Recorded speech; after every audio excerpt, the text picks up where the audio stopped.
Hello, everyone. Welcome to Right Off Track, the podcast that delves into the inspiring journeys of individuals who fearlessly pursue their passions and their unique success vision. I'm your host, Anya Smith, and today we have an extraordinary guest ready to share his awesome story. Meet Peter Ward, a brilliant mind leading technical teams in analytics platforms and insights. Hailing from Ontario, Canada, Peter has made his mark living in 5 different cities and towns across the country. He excels in designing and implementing people insight platforms where he fearlessly takes on big problems and turns them into transformative solutions. But that's not all there is to Peter. Amidst his analytical prowess, he has another striking facet to his persona, a profound passion for music. Music has been an integral part of Peter's life since he can remember, with singing and playing instruments woven to his very being. 15 years ago, he ventured into the realm of professional music, but as life sometimes unfolds, the stars didn't align at the time. However, Peter's story is one of perseverance, adaptability, and a keen sense of balancing priorities. With the changes that came from the pandemic, he found a renewed opportunity to reignite his music journey.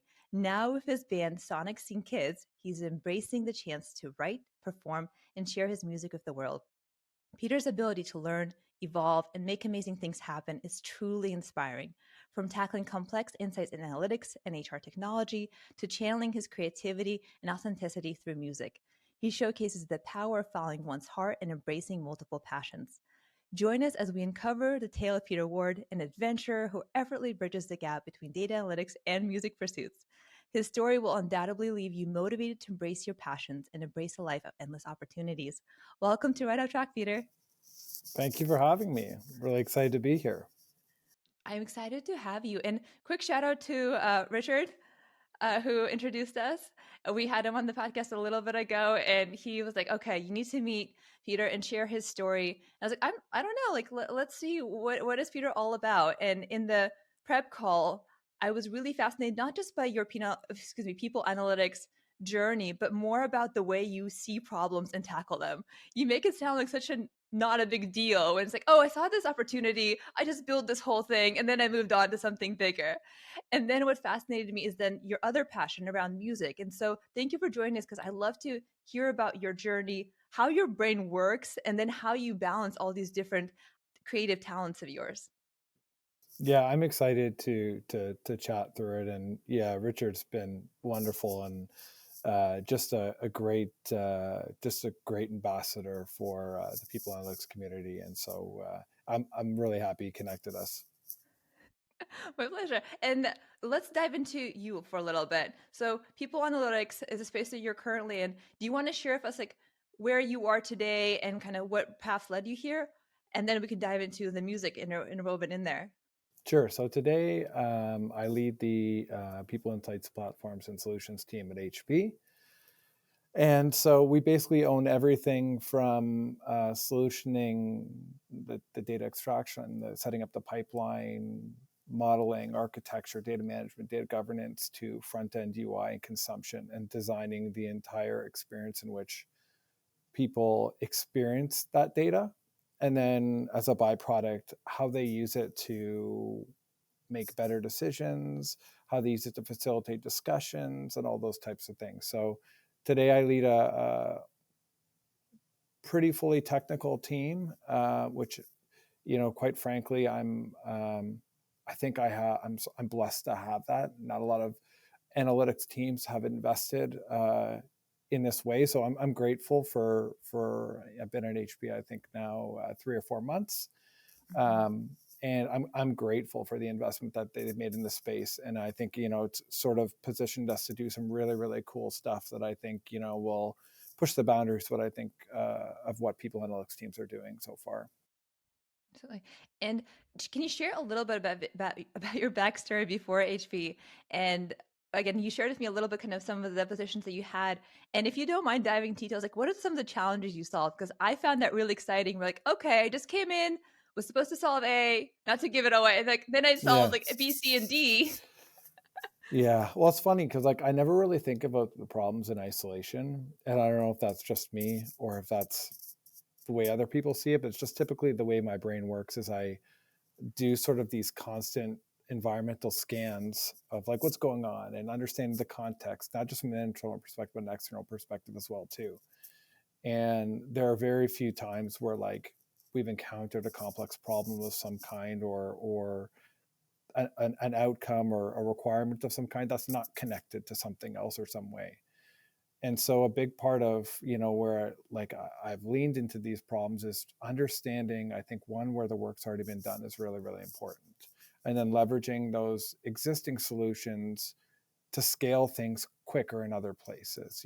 So that's been a big part. So oddly enough, I started in consulting, which is a bit strange.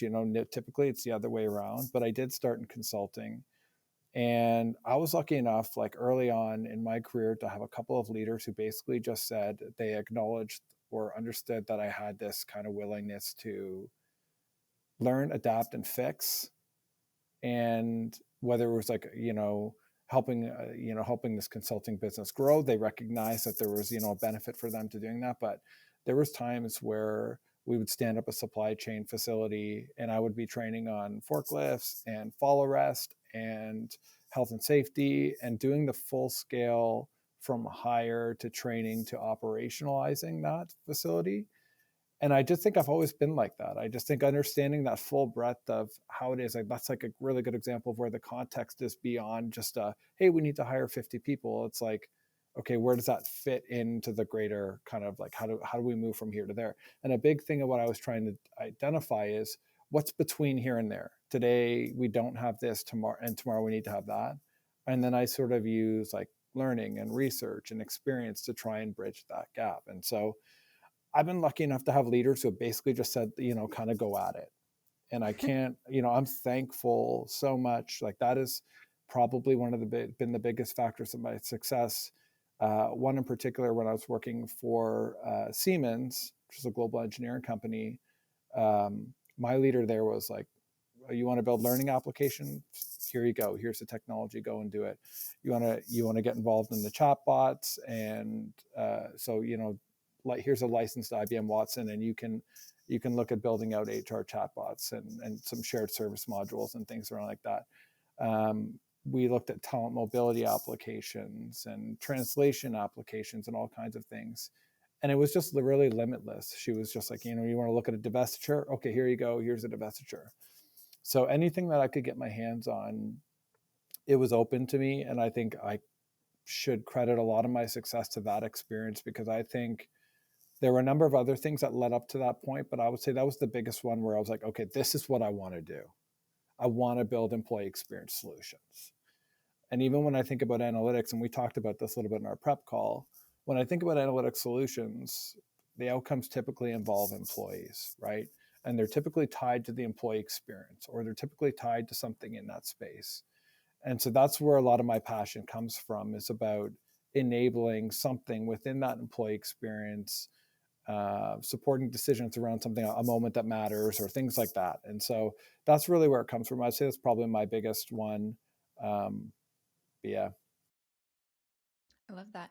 And one thing that I find, you downplay it a little bit, but it's not just about having these opportunities. Sometimes you may have these opportunities, but that could be daunting, could be exciting and daunting and overwhelming, especially when it sounds like there was a lot of ambiguity around what you could be doing.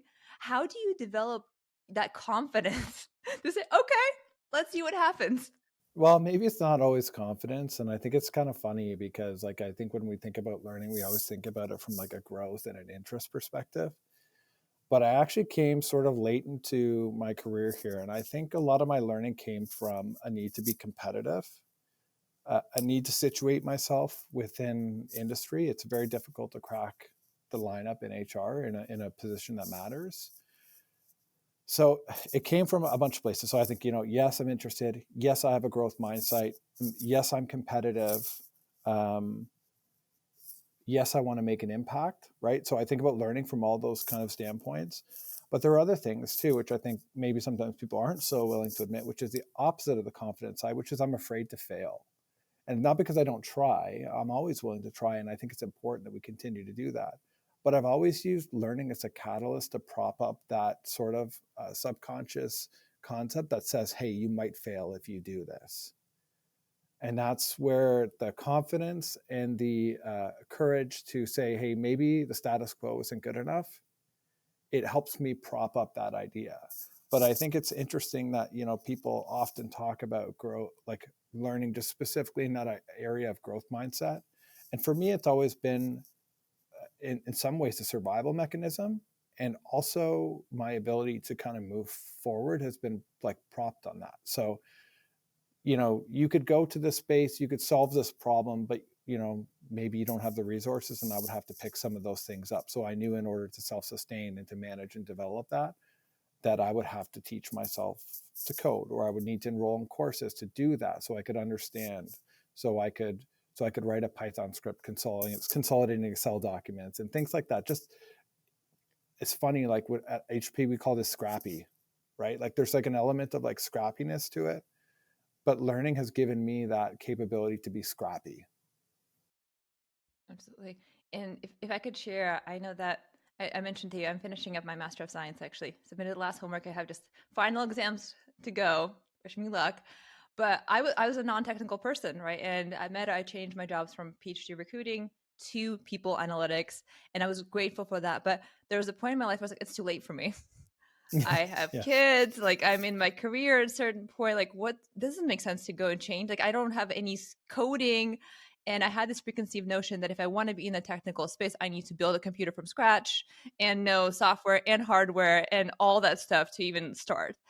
And then I realized that you can start. It's going to be difficult. It's going to be uncomfortable. And even now, I'm still like having discomfort every time I start a new software. I'm like, oh my gosh, terminal, no. What is this error function? Google, help. Yeah. Yeah. But it does teach you to be more resilient. And I think every time you overcome that, for me, it gives me more confidence that, hey, I can figure it out. And that's where I draw my confidence. Not that I know everything, but I can figure it out. Have you had some of that similar kind of experiences that give you the confidence throughout that? Yeah. And I think I try, and I think you experienced this with me. I try to be as authentic as possible. My teams know that about me too. I'm not afraid to admit, like when I don't know something or when I need to go out and source something. I feel that all the time, especially with how things are shifting with, you know, the generative AI and things like that, and the focus on some of those spaces, you know.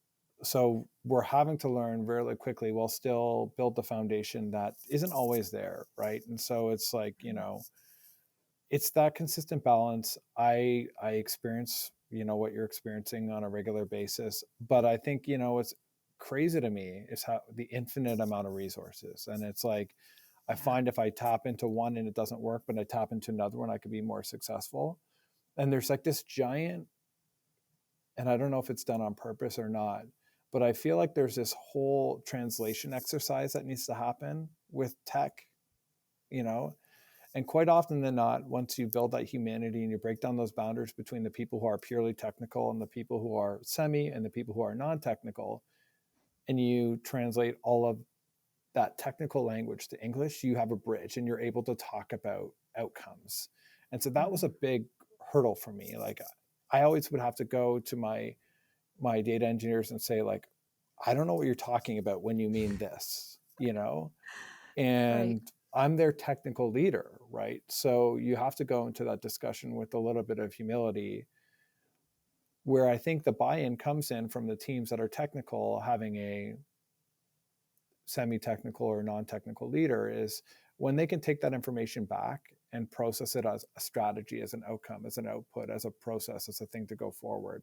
And that's sort of where I think like I've been able to do well, is to learn it enough to translate it, to bridge the gap between those teams, and also to enable and create a vision that they can stand behind and they believe in, and they know that I understand what it is that they're going through and I can relate to it. And so that's been a big but I'm constantly doing what you're saying. So Yeah.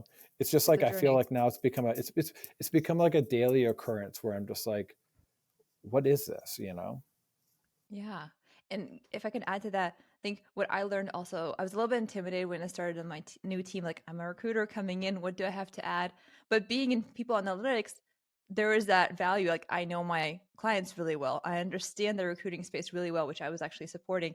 And also I knew how to handle client communications and like make sure that I have that follow-up and stuff like that. So my point is not about recruiting or even people on Licks. Like, we all have experiences that can help us along the way, right? Like, they are transferable skills, especially related to soft skills. Sometimes even I undervalue them. But I was like, actually, most of what you do, unless you're locked in your room doing something very solo, most of the time you're going to have to interact with other humans on your Yeah. path.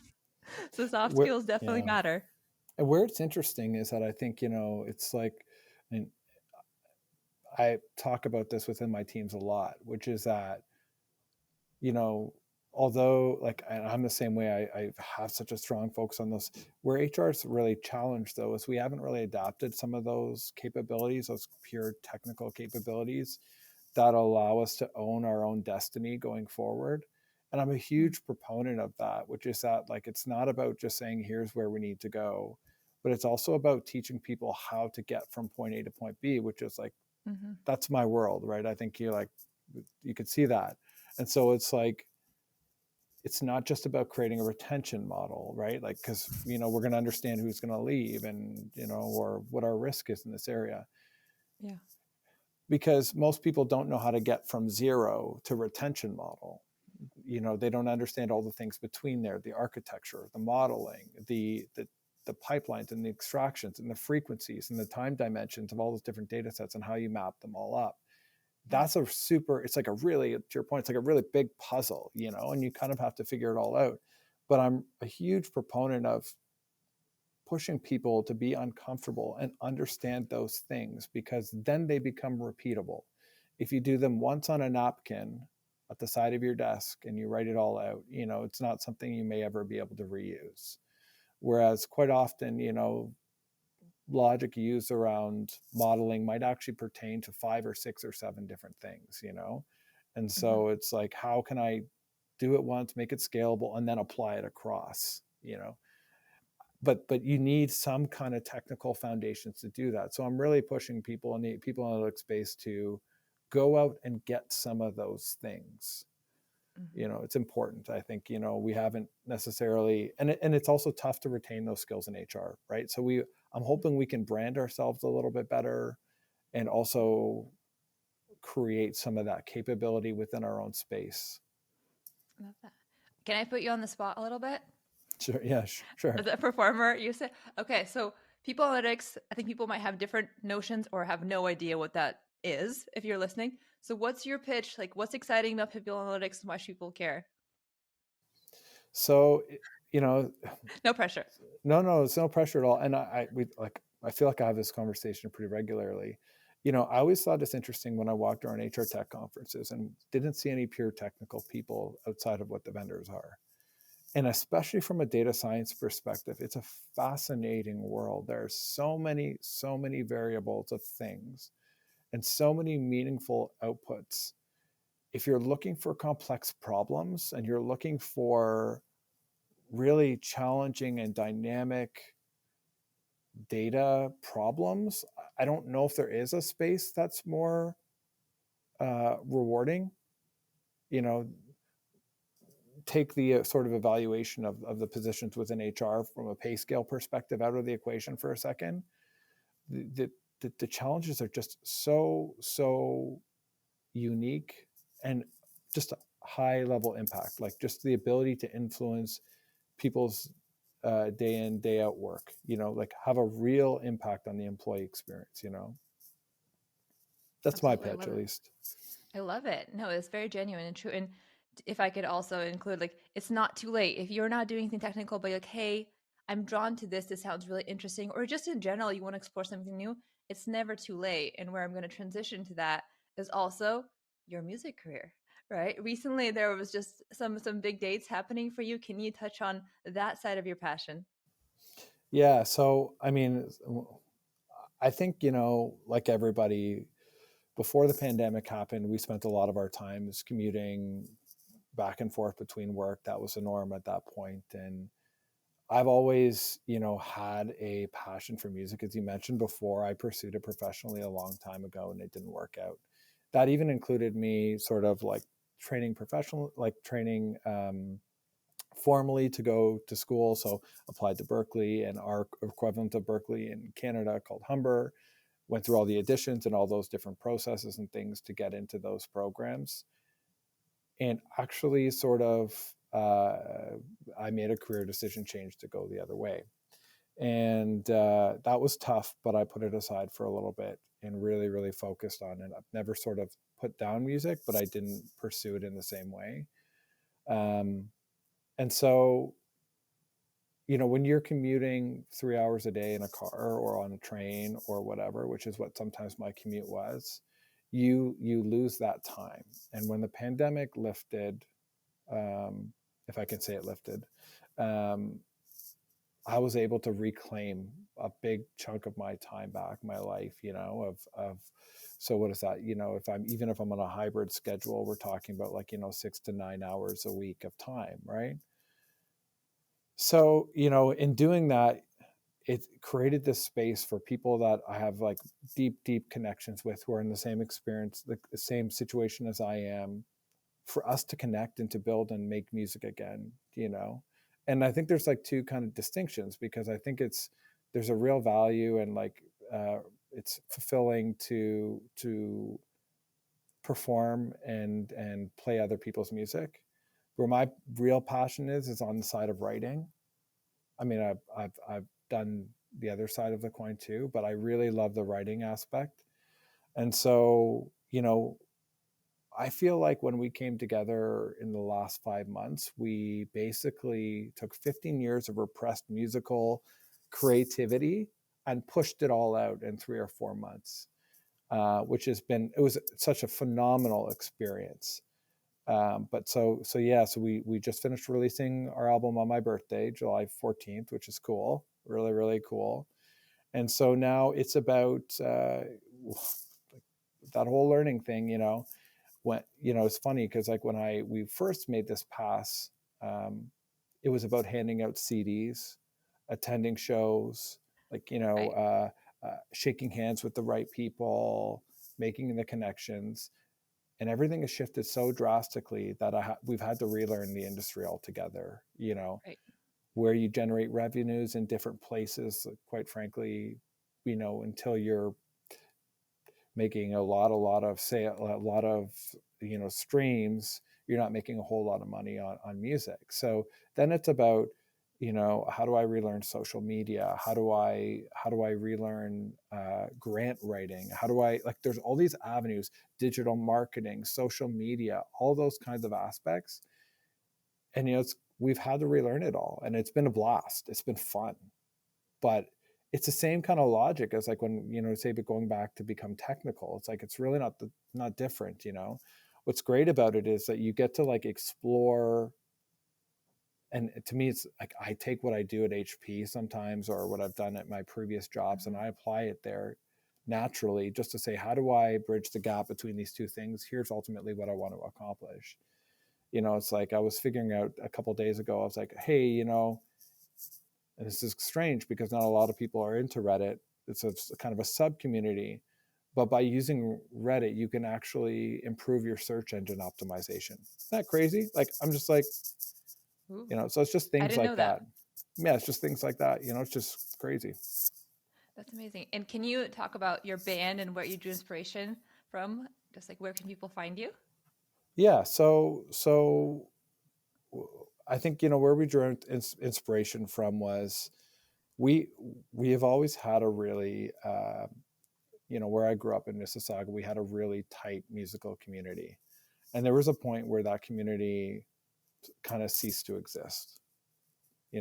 People dispersed, people moved all over, but that community for the longest time represented a support network for everybody. So maybe things aren't the best for you at home, you have this community you can escape to. Maybe it could be anything, but this community was a place that just embraced and brought people in, and it was just an opportunity to sing and dance and escape, and not just escape, but even to express and share and all those different types of things. It kind of supported all that. So Sonic Scene Kids is basically a call for that scene revival, for the scene that we grew up in, for that community that gave us that net benefit. And we sort of like as a band feel that that's missing. And so that's what this really represents for us is an opportunity to create that community again and to give people that place to have that outlet, and that support and that feeling of that, right? So that's what the music's all about. I think people will hear the nostalgia in it. I would call it the early 2000s nostalgia, Yes, yes, absolutely. and with something new and a little bit different, and it's very unique. But that's really what it's all about for us. It's about creating that space for that community. You know what's funny with this whole effort, Peter, of doing the podcast? It changed my perspective on people in the best way. So the other night we were at a concert as well with my husband, which we don't do a lot with our three kids, but we were out, and I was looking at this venue full of people, open air concert, whatever. And now I'm thinking, like, what's that person's story? Because I realize everybody has this story, and we're not this one-dimensional "what's your job" story, right? We all have passions, things that make us feel alive, challenges, all of that. We're a mix of this fun, adventure seeking kind of pursuit. And I love your story because to me it shows like, hey, I could be doing something really well in one area and have this creative passion. And I believe it probably intertwines a little bit, right? It probably gives you energy in one area that helps the other. It probably has like Yeah. creative ideas that you're using in analytics for your band. So could you touch on your experience? Like, where is maybe, the overlap? Is one area feeding another, or are you finding some interesting kind of learnings or ways it's one is supporting one another? Always, always. Like it's, so if I'm not on a call and I don't have headphones in, there's music on in my house. More often than not, there's music on more than one floor, like, which drives my wife insane, to be honest. But it's like, it is what it is. But so there's an element of which that, like, committing to this, like this creative project and solving these problems and being together with people. Here's a great example, right? So like people are trying to solve this, analytics problem of high performing teams. What do we define as a high performing team, and all those different types of things? Well, when I get into a room with these people that I'm so close with, and we're distinctly different upbringings, distinctly different backgrounds, and we all hear the same song, but we hear it 5 different ways. It speaks to like that moment, that experience of when you have all those perspectives come together in this sort of like really beautiful way. And it creates this like experience that's uniquely mine. It's no one else's. No one else gets to experience that. And I always think about, when I'm thinking about high performing teams and all that other stuff, like how does that resonate? How do those things cross over? And I think they do. But I think to your question about energy, like to me, the thought of having that at the end of my day, at the end of my day, I'm going to get together with these people who are we're all going to share this uniquely, this moment that no one else in the world is going to have. And it's going to be an opportunity for us to express potentially what we've been feeling for a day, for a month, for a year, or whatever. And that's all going to come out naturally in the music. And we're all going to share it. And it's just a pure outlet. And then that energy lives on for like a week, 2 weeks, 3 weeks. It's like, it's just, there's so much energy provided by it. So when it comes down to, like, at the end of the night, I'm like, oh, I really got to go on and make sure that I'm posting on every Tuesday and Thursday and doing what I need to do to make the engine run from a social media perspective, which we do kind of cohesively as a band. Mm-hmm. It's not, doesn't feel as much like work, Mm-hmm. when you're doing something you love. It's the great part is I wake up in the morning and that energy feeds into my work life. Yeah. So I don't know. I just think there's crossover. I think you need that purpose. I think you need personal purpose and professional purpose. I think you can have both, and Yeah. both, one can feed the other. Yeah. When I was living in the Rockies, that's like literally, it was like, that was our mantra. It was like, solve a really complex problem and summit a mountain after work. The sun's up till 11, you have 5 hours to do that. Like, finish at 5 and go and do that thing that you need to do. And then when you do that and you get down in the morning, you'll probably be tired and all those different types of things. When you get up in the morning, that energy feeds right back in. It's like, Yeah. we're super protective of, like, sort of my friends that like, of energy. Like, the idea of energy is just really powerful. And so go get it when you can get it. Find ways to have that alternative purpose that helps feed energy into the other side of it. And then it also, I think, gives you some self-realization about what's important on both sides of the house. This was so much fun for me. I so appreciate your time. I hope people had a new glimpse of people analytics if they were not aware of it, or if they are, I hope you got a different side of Peter that maybe you weren't familiar with. So I appreciate your insight, your wisdom for connecting with this audience. And thank you for everybody who's listening. Thank you again for coming right off track with us. We appreciate you. Thank you for having me. My pleasure.